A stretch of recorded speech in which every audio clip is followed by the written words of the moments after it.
Now there's clearly a rift between Tulsi Gabbard and Donald Trump, and it's not just kind of stage intrigue, palace intrigue with gossip, appearing in Politico and Axios. It's come forth into the public, and it's a rift that is very substantive in nature. It's not just a personality conflict. By all accounts, Trump really likes Tulsi Gabbard personally, always has and still does. Instead, it's about this perception that she's not on board with his policy regarding Iran, namely that Iran is seeking a nuclear weapon and war is necessary to prevent them from getting one.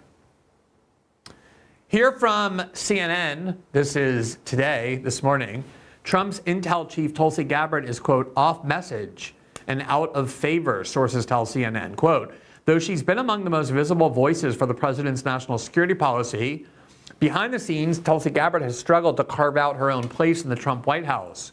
Recently, Trump has come to see her as, quote, off message when it comes to the conflict in the Middle East.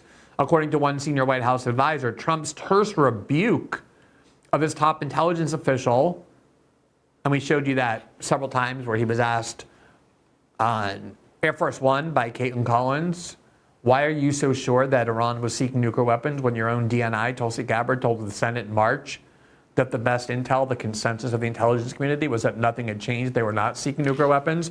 And Trump very snidely said, I don't care what she says. I don't care what Tulsi says. They were seeking nuclear weapons. And a very public humiliation. I don't care what she says. Not like, oh, I think she might be misinformed, or maybe things changed since then. It's like, who cares what Tulsi Gabbard says? That's his director of national intelligence. And he's saying that publicly, like, who cares what she says? Trump's terse rebuke of his top intelligence officials set off a firestorm among the MAGA faithful on right-wing media, long divided over the issue of Iran. It also raised serious questions about Gabbard's standing in the administration. Just a month ago, White House officials insisted that the president not only liked Gabbard, but enjoyed her company. Even as some in the administration believed that she was out of her depth, officials insisted that Trump and his team were giving Gabbard leeway to learn the ropes of her new job. But that tone has shifted as multiple people inside the West Wing have grown disillusioned with Gabbard's performance, sources say. Trump's annoyance with Gabbard peaked earlier this month, this person said, when she posted a 3-minute video warning that the world is, quote, closer to the brink of nuclear annihilation than ever before, and blaming, quote, political elites and warmongers for stoking, quote, fear and tensions between nuclear powers. Trump viewed the video as a thinly veiled criticism of his consideration to allow Israel to strike Iran, and many inside the White House agreed Gabbard was speaking out of turn, the person added. Now, we're going to show you that video in a second, but let me just say that I actually, when I watched that video, I did not think she was speaking about Iran or was alluding to Iran, because, as that article quoted, she was warning of the dangers of war between nuclear-armed powers. To me, that meant Ukraine and Russia. And obviously, Ukraine's on nuclear power, but Russia on one side, and the United States and the UK and France on the other are. Maybe she's talking about Israel and Iran, and Israel and the United States and Middle East wars, but Iran, of course, is not a nuclear power. And some people interpreted it as actually supportive of the Trump view, meaning she went to Hiroshima and Nagasaki and made a video about the evils of nuclear war, nuclear weapons, saying, I can see the negative effects, the destructive effects. To this very day, we have to ensure that we don't ever have one of these again. And you could make the case that that's an argument in support of Donald Trump's view that it's too dangerous to allow Iran to have a nuclear weapon. But I think what's really going on here is the Trump administration was constructed, and I actually was hearing this all the time prior to the election, and especially in the transition. We had people on my show who are very close to Trump who said this publicly. I've heard this privately, that their view of the world, the Trump circle's view of the world, was that in the first term, they really didn't know much of what they were doing. They allowed too many people into the government, into the administration, into the White House, who pretended to be loyal to Trump, but in fact were actively sabotaging what he was trying to do, sometimes to curry favor with the media, sometimes because they were just operating according to their own ideological preferences. And they were determined to build an administration this time based solely on loyalty to Trump. meaning a recognition that the only decision maker is Donald Trump, and once he decides, everybody else's job is to carry that message forward, defend it as convincingly as possible, and to carry out his orders. And I'm not necessarily even opposed to that kind of an approach, given what I do think happened in the first term, where there was a subversion of the idea of civilian rule, where the military and intelligence community were constantly undermining and subverting Trump because they didn't think his decisions were the right ones, even though they're duty-bound to follow them and wanted to pursue their own agenda. They kept things from him, they lied to him, they manipulated him, they leaked things. Sometimes they just did what they wanted. But I never quite understood how Tulsi Gabbard was going to fit into an administration like that, because obviously she's an ambitious person. She, had a lot of success early on, catapulted herself very quickly through the political ranks to become Director of National Intelligence, overseeing the entire intelligence community, one of the most important jobs in the administration and the cabinet. So she is politically ambitious, but I also know she's a person of principle and integrity. I'm not saying she's perfect. I'm not saying she doesn't make compromises to gain power. Pretty much anybody who gains power makes those kind of compromises, and you can find plenty of evidence that she has. But I know that she has an internal core. And I never really could see her being somebody who is willing to go forward and defend views that she didn't really agree with. She might do it out of a sense of duty. Remember, she is a soldier. She's been a soldier for 25 years. She still is in the Army Reserves. So she does have that idea of the chain of command, the commander-in-chief. But she's also a person who won't be part of an institution if she believes it's gone off base, as she demonstrated when she resigned her position as DNC vice chair, basically sabotaging her future, which was very bright, within the Democratic Party. So I'm not surprised by any of this at all. Here from Axios, this is yesterday, Scoop. I love when they call their own dumb, gossipy, palace intrigue articles scoops, as though the Pulitzer Committee ought to get ready to recognize it with a big award. Gabbard's Senate intel briefing is postponed among Iran tensions. This I do think is notable. Director of National Intelligence Tulsi Gabbard's scheduled briefing with the Senate intelligence community was postponed on Wednesday amid ongoing tension in the Middle East, multiple sources told Axios. Democrats are demanding more information from the White House as President Trump considers joining the Israeli offensive against Iran. Senator Chris Coons, Democrat of Delaware, senior member of that committee, of the Foreign Relations Committee, told Axios on Wednesday that despite being able to spend 2 hours with intel community officials this week, key questions remain unanswered. Quote, the cost, the duration, the risk to our troops, the strategy, the basics before we make a decision of this consequence, Coons said. Gabbard's team told Axios that the briefing is being rescheduled and there was bipartisan agreement to do so, given schedules on the Senate side as well. Now, maybe that's true. Maybe they still had really busy schedules, but it seems to me like there aren't things more pressing either for the Senate Intelligence Committee, the Senate Foreign Affairs Committee, or the administration and its leading intelligence official than to go to the Senate and have briefings on what exactly Trump is planning. The idea that that just couldn't happen because they had schedule conflicts, like what's more important to that? Maybe, but it seems like another clue that Tulsi is being excluded.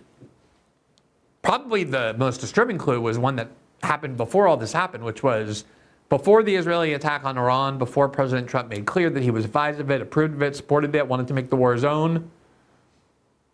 There was a big meeting at Camp David to talk about the Iran issue, and notably, Tulsi Gabbard was not there. How could you have a meeting like that without having your intelligence chief there? The whole question is Iran getting nuclear weapons?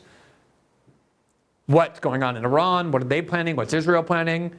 To purposely exclude the Director of National Intelligence, knowing that she's someone who argues strenuously that Iran is not seeking nuclear weapons, and instead fill it with all the war hawks, which is basically what happened, was a very alarming sign.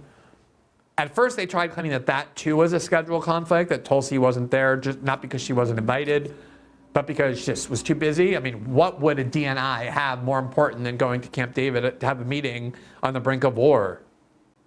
Obviously nothing. Her absence was very telling. Peter Doocy on Fox News last week reported Jennifer Griffin as saying this. My colleague Peter Doocy is reporting that the president's top intelligence chief, Tulsi Gabbard, the director of national intelligence, was not invited to Camp David on June 8th, where the intelligence and plans were being discussed. She was on National Guard duty at the time, but U.S. officials tell Peter she was never invited in the first place. She is in the Situation Room today, however. I mean, yeah, I think she probably could have gotten out of Army Reserve Guard duty since she works and is a key official for the commander-in-chief. Probably would have given her permission to be excused from her Army Reserve duty to attend the Camp David meeting, but as Fox reported, she was not invited. I guess nobody wanted to hear her view, despite it being the consensus of the intelligence community. Here's a political article just kind of adding some flavor and color to the tension between Trump and Tulsi. Politico from June 17th, quote, as President Donald Trump privately mulled joining Israel's campaign against Iran this month, one member of his cabinet sent what he viewed as an audacious attempt to steer him in the opposite direction. At 5:30 a.m. on June 10th, Director of National Intelligence Tulsi Gabbard tweeted a cryptic 3-minute video warning that, quote, political elites and warmongers are, quote, carelessly fomenting fear and tensions between nuclear powers, and that the world is on, quote, the brink of nuclear annihilation. Trump saw the unauthorized video and became incensed, complaining to associates at the White House that she had spoken out of turn, according to 3 people familiar with the episode, 2 of them inside the administration, and all granted anonymity to describe sensitive dynamics. Her post came a few days after Israel hawks met with Trump at the White House to lobby him to support Israel's attack on Iran. In the eyes of Trump and some close to him, Gabbard was warning him not to greenlight Israel attacking Iran. Trump even expressed his disapproval of her personally, the 3 people said. In recent months, Trump has increasingly mused about nixing Gabbard's office completely. Gabbard's tweet about nuclear war may have spurred those conversations along. Now, always a warning with this kind of Axios Politico, people inside the administration are telling us this. I don't think these people make that up. I'm not saying they never do, but I don't think in cases like this kind of gossip they do. But oftentimes these anonymous sources are very, very politically motivated to disempower or detach people who they perceive as contrary to the agenda they want to pursue. It's clearly an attempt to kind of disempower Tulsi, to leak that Trump's angry at her and raged by her. I will note that her absence from this discourse, combined with her lack of invitation to the Camp David Accords and any sort of public expression, has been extremely notable. Her absence has been very conspicuous and very loud. The canceling of her testimony before the Senate Intelligence Committee, it's all by itself maybe not enough to be conclusive, but taken together, I think the signs are pretty clear that she's on the outs, and is so because she has been a longtime opponent of having the U.S. go to war in Iran for Israel, and because she has been, I guess, quote, off message, in that she's trying to get Trump to see that the intelligence community doesn't agree with what Netanyahu and Mark Levin and Sean Hannity are trying to convince him to believe. That they're on the verge of getting nuclear weapons, they're milliseconds away. They would have had it at like 11 p.m., or 11:01 p.m., had Israel not started bombing at 10:12 p.m. This kind of idiocy that has begun so many wars over the last 60 years in the United States, going back to the lies about the Gulf of Tonkin and Vietnam and everything forward. Here's a part of that, what I agree is a cryptic video that Tulsi posted. It was on June 10th, just a day or two before the Israeli attacks began. And it was a very produced video. She put a lot of thought into it. It obviously had a purpose. She posted it on her Tulsi Gabbard X account, and I think on a couple of other YouTube, like her YouTube account and a couple other social media accounts. And here is part of it. This isn't some made-up science fiction story. This is the reality of what's at stake, what we are facing now. Because as we stand here today, closer to the brink of nuclear annihilation than ever before, political elite and warmongers are carelessly fomenting fear and tensions between nuclear powers. Perhaps it's because they are confident that they will have access to nuclear shelters for themselves and for their families that regular people won't have access to. So it's up to us, the people, to speak up and demand an end to this madness. We must reject this path to nuclear war and work toward a world where no one has to live in fear of a nuclear holocaust. Now, as I said, you could interpret that as being an on-message video that you could interpret as, look, this is all the more reason we have to ensure that Iran doesn't get a nuclear weapon. It's too dangerous. Nuclear annihilation is too dangerous for the world. But there's a lot of odd aspects to this video. She doesn't actually talk about that specific conflict, which everybody else was obviously thinking of and speaking of. But also, the way she spoke, like she's basically making a disclosure, what seemed like a disclosure, like a kind of classified disclosure, like, look, the reason a lot of people in decision-making powers in major capitals like the United States or elsewhere aren't as fearful of nuclear war as you might be or should be is because they have very effective and fortified shelters that they know they will take refuge in with themselves and their families in the event that a nuclear war might happen or is on the verge of happening, so they'll be safe, whereas you won't be.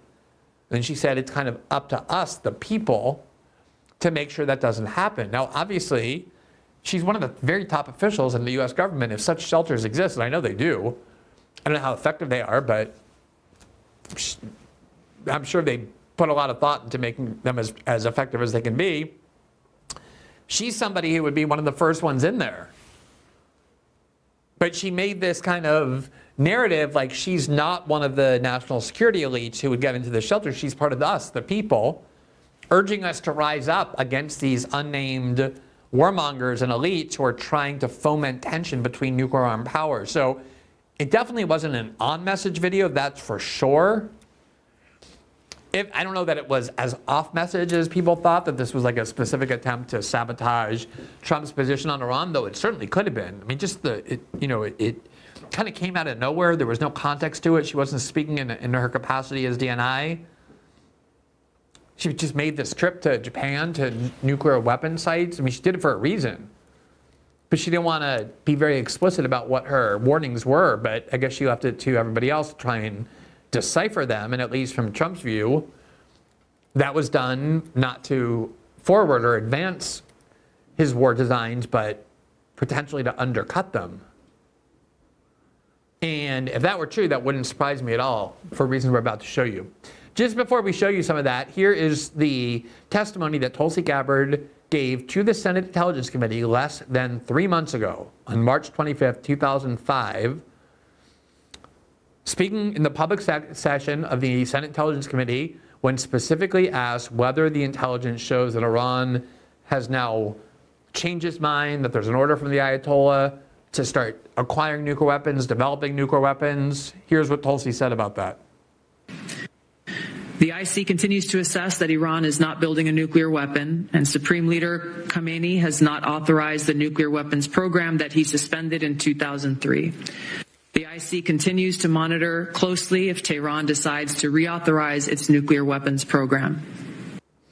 Now, one of the things I thought was going to happen is once Trump publicly insisted that Iran was about to get nukes, that Netanyahu is right, and if you listen to Trump supporters who want this war, to them, they don't have any evidence, but it's just a given that Iran is just on the verge of getting nuclear weapons. They're trying to get them, they're about to get them. And the only relevant question is, do you want Iran to have nuclear weapons or do you want to go to war to stop them? They don't recognize a third alternative, which is that Iran wasn't seeking nuclear weapons, isn't seeking nuclear weapons, has an active nuclear energy program like they always have, and was very amenable to a negotiation that would have preserved the right to have nuclear energy but not to get nuclear weapons.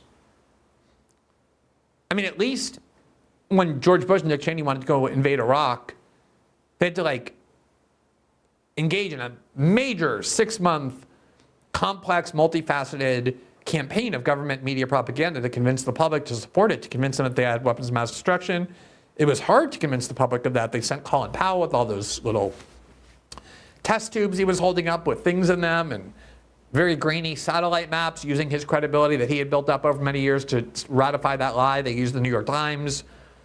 They had a whole wide range of a complicated PR campaign that took 6 months. This time, it's instant. You have people who weren't saying any of this a week ago who now just walk around like zombies saying, if you question whether or not we should go to war, they'll say, do you want Iran to get nukes? It's like the assumption, the unquestioned assumption is that they are, even though Tulsi went before the Senate and said they weren't. Now, I expected at some point she was going to come out and say, look, that was 3 months ago. The intelligence has changed. Maybe they'll get her to say that, but so far she hasn't. And that is very striking. And I have to say, I might be misjudging Tulsi. I don't want to overstate how well I know her. Especially, I've spoken a lot more to her maybe in the past few years than I have in the last couple of years. But I still don't believe she's a person who would come out and lie and say the intelligence now shows that Iran is seeking a nuclear weapon just to cling to her job. I do not believe she would do that. Maybe I'm being naive. Maybe I'm giving her too much credit, but that is my view of Tulsi. Most people don't need to hear this. They already know this, but debt, once you get into it, adds up very fast. I'm talking about things like credit cards, personal loans, medical bills. And then suddenly many people find themselves buried under interest with no clear way out. That's not a coincidence. Creditors want you stuck that way. They profit when you're overwhelmed, drowning in interest payments, making it harder for you to move forward, but you don't have to stay trapped in that system. That's where PDS debt comes in. They don't treat you like a number. They take the time to understand your specific situation and create a customized plan to help you pay off debt faster and save money without needing a minimum credit score.